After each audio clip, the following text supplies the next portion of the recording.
Netaji Subhas Open University PG MA history first year এবং first paper যেটা PG history 1, এই পেপারটির assignment 2025-এর প্রশ্নপত্র এবং তার উত্তরগুলো নিয়ে আলোচনা করবো এই ভিডিওতে। তো এর আগের একটি ভিডিওতে আমি এই ফার্স্ট পেপারের 20টা অ্যাসাইনমেন্টের কোশ্চেন অ্যান্সার তোমাদের সামনে দিয়েছি এবং এখন আবার সেই ফার্স্ট পেপারেরই আবার অ্যাসাইনমেন্টের কোশ্চেন অ্যান্সার তোমাদের সামনে দেওয়ার প্রয়োজন হয়ে পড়েছে। কারণ কয়েকটা সেটে পরীক্ষাটা হচ্ছে, এই কারণে কিছু প্রশ্ন এদিক ওদিক হচ্ছে, অদল বদল হয়েছে, এক সেট থেকে আরেক সেটে কিন্তু কিছু নতুন প্রশ্ন অ্যাড হচ্ছে। তো এক্ষেত্রে তোমরা 2-3টি সেটের কোশ্চেন এক জায়গায় কালেক্ট করে তারপরে পরীক্ষাটা দেবে, তাহলে কিন্তু সব কমন পাবে। তা আমি এখন তোমাদের ফার্স্ট পেপারের দুটো সেটের কোশ্চেন তোমাদের সামনে তুলে ধরছি। এই দুটো সেটে কোশ্চেন এসেছে এবং দুটো সেটের মধ্যে 5-7টা প্রশ্নের মিল আছে, বাকি কিন্তু সবই নতুন প্রশ্ন। তো এখানে দেখো আজকের আলোচনার বিষয়টা কি একবার দেখে নি বোর্ডে। Netaji Subhas Open University PG history first year, এখানে পেপার হচ্ছে ফার্স্ট পেপার। এখানে সেট 1 এবং সেট 2, দুই সেটে প্রায় 40টা প্রশ্ন হয়। তার মধ্যে যদি দুই সেটের মধ্যে কোশ্চেনের মিল থাকে 5 থেকে 7টি, তাহলে নতুন প্রশ্ন দাঁড়ায় 35টি। 35টি প্রশ্নের কিন্তু যে অ্যাসাইনমেন্টের কোশ্চেন অ্যান্সার সেটা আমি এবার তোমাদের সামনে তুলে ধরছি। তোমরা সেই জায়গা থেকে কোশ্চেনগুলো লিখে খাতায় লিখে রেখে তারপরে কিন্তু অ্যাসাইনমেন্টের পরীক্ষাটা দেবে, তাহলে কিন্তু সুবিধা হবে। আর কোনো অসুবিধা হলে আমাকে ফোন করতে পারো বা হোয়াটসঅ্যাপ করতে পারো। আমার হোয়াটসঅ্যাপ নাম্বার 8327540655 নাম্বার। এছাড়া তোমরা তোমাদের মধ্যে যদি কারোর কোনো পরীক্ষা দিতে অসুবিধা হয়, তোমরা আমাকে হোয়াটসঅ্যাপ করতে পারো, আমি তোমাদের পরীক্ষা দিয়ে দিতে পারি কোনো ফ্রি অফ কস্টে, কোনো রকম পয়সার ব্যাপার নেই। তা যাই হোক, এখানে এই ছিল বিষয়। এখন ফার্স্ট পেপারে যে অ্যাসাইনমেন্টের দুই সেট কোশ্চেন সেটা আমি এবার অন স্ক্রিনে তোমাদের সামনে তুলে ধরছি। Netaji Subhas Open University PG history first paper, এখানে অ্যাসাইনমেন্ট 2025-2024 সেশনের অ্যাসাইনমেন্ট 2025-এ হচ্ছে। এখানে সেট 1 দেখো কি কি প্রশ্ন এসছে। খানুয়ার যুদ্ধ কত সালে হয়েছিল? 1527। পরেরটি, কোন মুঘল প্রদেশ রেশম উৎপাদনের জন্য বিখ্যাত ছিল? বাংলা। পরেরটি দেখো, কত সালে আওরঙ্গজেব জিজিয়া পুনঃপ্রবর্তন করেন? 1679 সালে। পরেরটি, কত সালে আওরঙ্গজেব বিজাপুর দখল করেন? 1686 সালে। পরেরটি, মুকদ্দমের প্রধান দায়িত্ব কি ছিল? উত্তর হবে ভূমি রাজস্ব আদায় করা। পরেরটি, পায় বাকি কি? উত্তর হবে জায়গিরদারদের জন্য বিলি করার উপযুক্ত জমি। পরে, কত সালে মুঘল শক্তি মালব দখল করে? 1561 খ্রিস্টাব্দে। এটা আরেকটি সেটে এসছে যে আকবর কবে মালব দখল করে, একই উত্তর। এখানে জাস্ট একটু কথাটা ঘুরিয়ে দিয়েছে।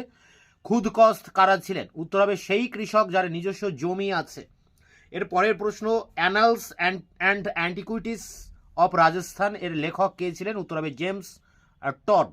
1711 সালে কোন মুঘল অভিজাত মারাঠা রাজা শাহুর সঙ্গে সমঝোতা করেন? উত্তর হবে জুলফিকার খাঁ। র্যালফ ফিস কার রাজত্বকালে ভারতে আসেন? আকবর। পরেরটি, 1699 সালে গুরু গোবিন্দ সিং কোথায় খালসা প্রতিষ্ঠা করেন? উত্তর হবে আনন্দপুর সাহিব। পরেরটি, হাবিব উসিয়ার কার রচিত? উত্তর হবে খন্দ আমির। পরেরটি, হুমায়ুন স্মৃতিসৌধের স্থপতি কে ছিলেন? মিরক মির্জা গিয়াস। পরেরটি, আওরঙ্গজেবের বিরুদ্ধে কোন জাট নেতা প্রথম বিদ্রোহ করেন? উত্তর হবে গোকুলা। পেশোয়া বাজিরাও কত সালে মারা গিয়েছিলেন? উত্তর হবে 1740 সালে। পরেরটি, তাজকিরাত উল বাকিয়ত বা ওয়াকিয়ত এর লেখক কে? উত্তর হবে জহর আফতাচি। পরেরটি, বাবর নামা কোন ভাষায় রচিত? উত্তর হবে তুর্কি। তো এই ছিল ফার্স্ট বা প্রথম সেটের কোশ্চেন। এখানে 17-18টি প্রশ্ন রয়েছে, আর দুটি প্রশ্ন এবং সেকেন্ড সেটেও একইভাবে এসেছে, তাই সেকেন্ড সেটটার ভিতরে সেই দুটি প্রশ্ন রয়েছে। এরপরে দেখবো আমরা সেকেন্ড সেটের কোশ্চেন। সেট 2, এখানে সেট 2তে দেখো, আলমগীর নামার লেখক কে ছিলেন? মির্জা মোহাম্মদ কাজিম। পরেরটি, জাহাঙ্গীরের রাজত্বকালে কোন ইংরেজ কূটনীতিবিদ সুরাটে ইংরেজ বণিকদের বাণিজ্যের অধিকার অর্জন করতে সক্ষম হন? উত্তর হবে স্যার টমাস রো। পরেরটি দেখো, শাহ বুলন্দ ইকবাল কাকে দেওয়া হয়েছিল উপাধি? উত্তর হবে দারা শিকো।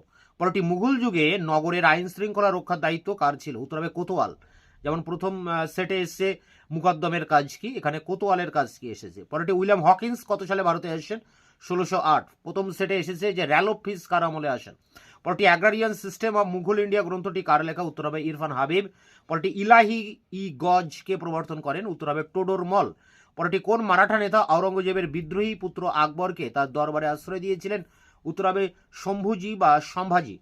কোন মুঘল সম্রাট ফতেপুর সিক্রিতে ইবাদতখানা প্রতিষ্ঠা করেন? উত্তর আকবর। সিরহিন্দের যুদ্ধ কোন দুটি শক্তির মধ্যে হয়েছিল? উত্তর আফগান ও মুঘল। পরটি পাট্টা কি? নির্দিষ্ট জমির উপর কৃষকদের স্বত্বাধিকার পত্র। পরটি কত সালে মুঘল শক্তি মালব দখল করে? 1561। পরটি কত সালে আকবর কাশ্মীর দখল করে? 1575। পরটি বাজ বাহাদুর কবে আকবরের কাছে আত্মসমর্পণ করেন? 1570। পরটি কত সালে আকবর জাট সভার প্রবর্তন করেন? 1595 থেকে 96। কে আকবরকে ইসলাম ধ্বংসকারী বলে অভিহিত করেছেন? উত্তর হবে বদাউনি। পরটি কনৌজের যুদ্ধ 1540 কাদের মধ্যে হয়? উত্তর হুমায়ুন ও শেরশাহের মধ্যে। পরটি শাহজাহান কতবার কান্দাহার আক্রমণ করেছিলেন? উত্তর হবে 3 বার। পরটি কত সালে আওরঙ্গজেব জিজিয়া প্রবর্তন করেন? 1679 সালে। এটি প্রথম সেটেও কিন্তু এসেছে। কত সালে দারাকে হত্যা করা হয়েছিল? উত্তর হবে 1659 খ্রিস্টাব্দে। তো এই ছিল ফার্স্ট পেপার অ্যাসাইনমেন্ট 2025-এর কোশ্চেন অ্যান্সার। এগুলো সংগ্রহ করে তোমরা অ্যাসাইনমেন্টটা দেবে। তোমাদের বাদ বাকি অন্যান্য পেপারগুলোর অ্যাসাইনমেন্টের অ্যান্সার আমি খুব দ্রুত তোমাদের সামনে নিয়ে আসবো। ততক্ষণে চ্যানেলকে তোমরা সাবস্ক্রাইব করে রাখবে, বন্ধুদের কাছে শেয়ার করবে। ভিডিওটি ভালো লাগলে অবশ্যই একটা লাইক দেবে।